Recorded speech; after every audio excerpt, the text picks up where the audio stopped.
Hello friends, जहाँ बाबा AIT channel में आपका बहुत स्वागत है।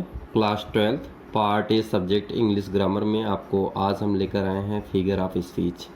फिगर ऑफ स्पीच कितने प्रकार के होते हैं, उनके उदाहरण क्या है, उनका कौन सा सटीक फार्मूला है जिससे हम ईजिली तरीके से फिगर ऑफ स्पीच के प्रकार को डेराइव कर सकते हैं या उसके बारे में जान सकते हैं और एग्जाम्पल को चॉइस कर सकते हैं कि कौन सा फिगर ऑफ स्पीच कहाँ पर किस एग्जाम्पल में शो कर रहा है।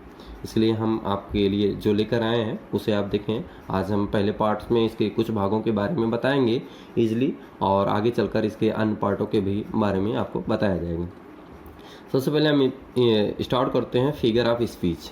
फिगर ऑफ स्पीच जैसा कि आप देख ही रहे हैं, फिगर ऑफ स्पीच कहने का मतलब है कि बोलने के तरीके या किस तरह से कोई भी चीज़ व्यक्त की जा सकती है। Figure of speech is a departure from the ordinary form of expression और the ordinary course of ideas in order to produce a great effect. यानी फिगर ऑफ स्पीच एक तरीके से व्यक्त करने का या मानवीय चीज़ों का भाव व्यक्त करने का या उनके विचारों का, उनके इफेक्टों का या उनकी सुंदरता को व्यक्त करने का एक तरीका है। जैसे कहने के लिए कभी कभार बातों को घुमा फिरा कर कहा जाता है, या जिसे कहते हैं लोग कि मक्खन लगाकर बोलने का तरीका। बहुत लोग बोलते हैं इस तरीके से कि बातें बड़ी अच्छी तरीके से होती हैं और लोगों को बुरा भी नहीं लगता है, काफ़ी ईजिली होता है। इस तरह से फिगर ऑफ स्पीच जो है हमारे बोलने के तरीकों को व्यक्त करता है, हम कितने अच्छे तरीके से अपनी बातों को, अपने वक्तव्य को लोगों के समक्ष प्रस्तुत कर सकते हैं।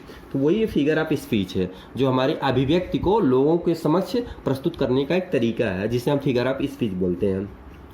Types of figure of speech, जैसा कि हम देखते हैं types of figure of speech में अगर बात करते हैं, types of figure of speech. Figure of speech, they are 7 types of figure of speech for found in intermediate 12th class examinations. First paper includes, तो ये फिगर ऑफ स्पीच जो है are 7 types. ये फर्स्ट है, first का नाम है हमारा सिमिली,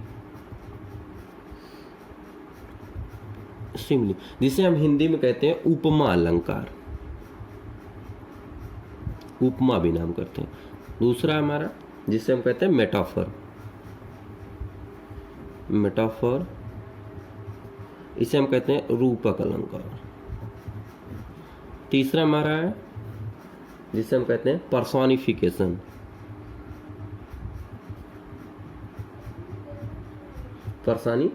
जिसे हम कहते हैं मानवीकरण अलंकार। ठीक है। चौथा है हमारा एपॉस्ट्रॉफी,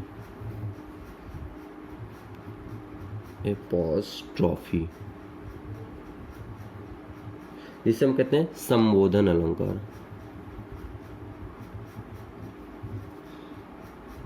पांचवा है हमारा जिसे हम कहते हैं हाइपरबोला,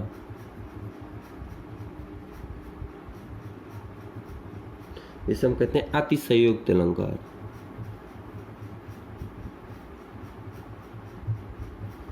अतिशयोक्त अलंकार। छठा है हमारा जिसे हम कहते हैं ऑक्सीमोरन,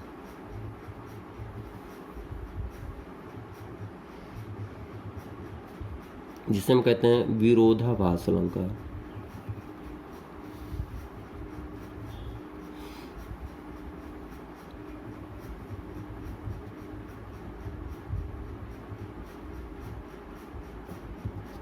विरोधाभास अलंकार। सातवां हमारा, सातवें को हम कहते हैं ओनोमोटोपोइया,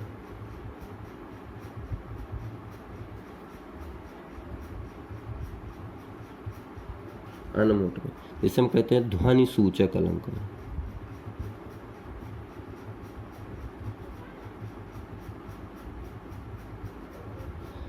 जैसा कि हम लोगों को पता है कि ये 7 प्रकार के फिगर ऑफ स्पीच होते हैं। ईजिली हम इन 7 प्रकार के फिगर ऑफ स्पीच का नाम अगर वैसे ही याद करते हैं तो हो सकता है कभी कभार हमको कुछ भूल जाता है, लेकिन इसे हम याद करने के लिए एक हमारा सिंपल सा फार्मूला है जिसे हम कह सकते हैं शैम्पू। एक वर्ड है जिसे हम कह सकते हैं शैम्पू, जनरल फार्मूला में लेते हैं इसको शैम्पू।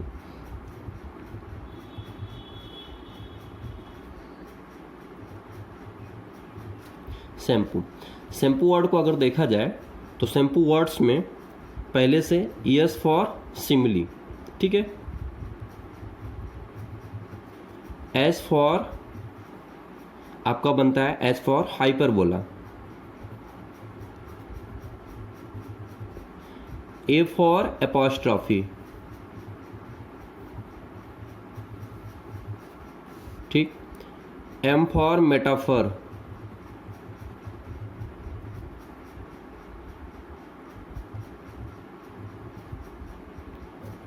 ओ फॉर ऑक्सीमोरन, और नेक्स्ट ओ फॉर है ओनोमेटोपोइया।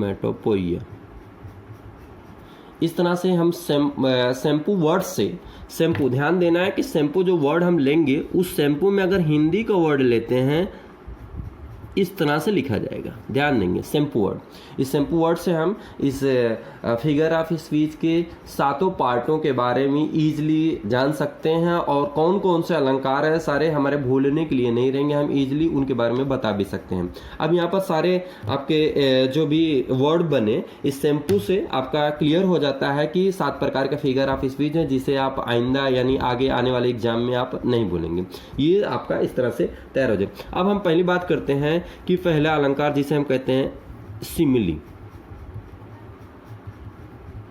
सिमिली, सिमिली का सिंपल नाम है उपमा अलंकार। उपमा अलंकार की जब हम बात करते हैं तो उपमा अलंकार में व्यक्त क्या किया जाता है, इसमें किन्हीं 2 वस्तुओं में तुलना की जाती है, कम से कम उसमें समानता या तुलना की जाती है, और कुछ वर्ड्स होते हैं जिनका हम इस्तेमाल करते हैं, जैसे लाइक, सो, एज, इस तरह से वर्ड का हम इस्तेमाल करते हैं। फिलहाल इसकी हम डिफिनीशन भी ऐड कर लेते हैं कि इसकी डिफिनीशन क्या होती है। इन ए simile, simile, a comparison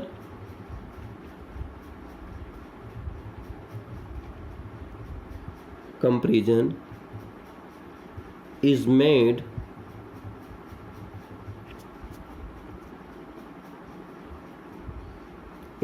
between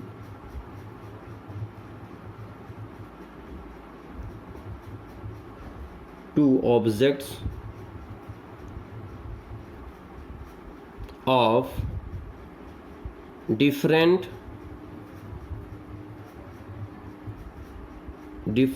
kinds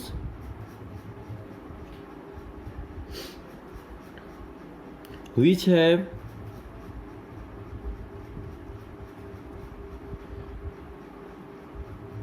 at least one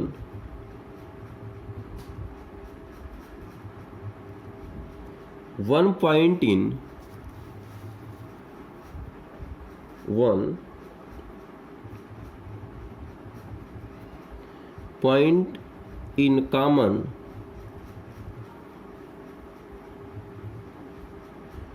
and words of comparison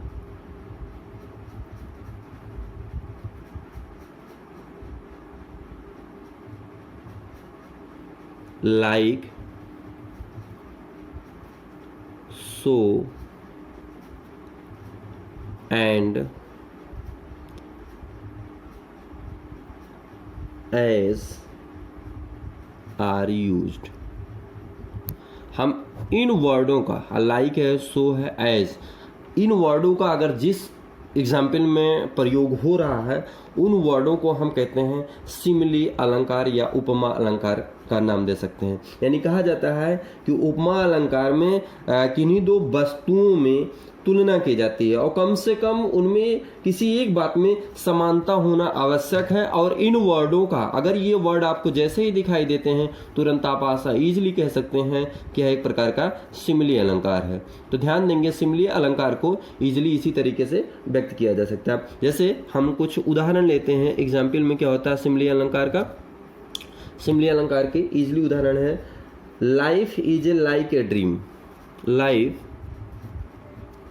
Life is like a dream।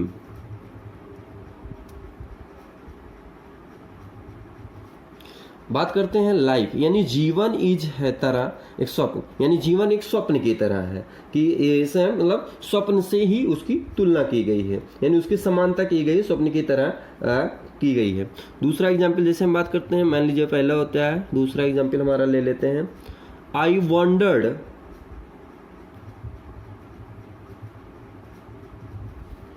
wondered lonely as a cloud। I wandered, मैं घूमा, लोनली अकेला, एज ए क्लाउड, यानी बादलों की तरह से मैं घूमता रहा, यानी इंसान को बादल ना कह करके बल्कि बादलों की तरीके से घूमने के बारे में बताया जा रहा है। इस तरह से और भी उदाहरण अगर बात करते हैं तो इसमें कुछ उदाहरण ले लिया जाता है। जैसे मान ले तीसरा उदाहरण की बात कर लेते हैं, द नाइट is dark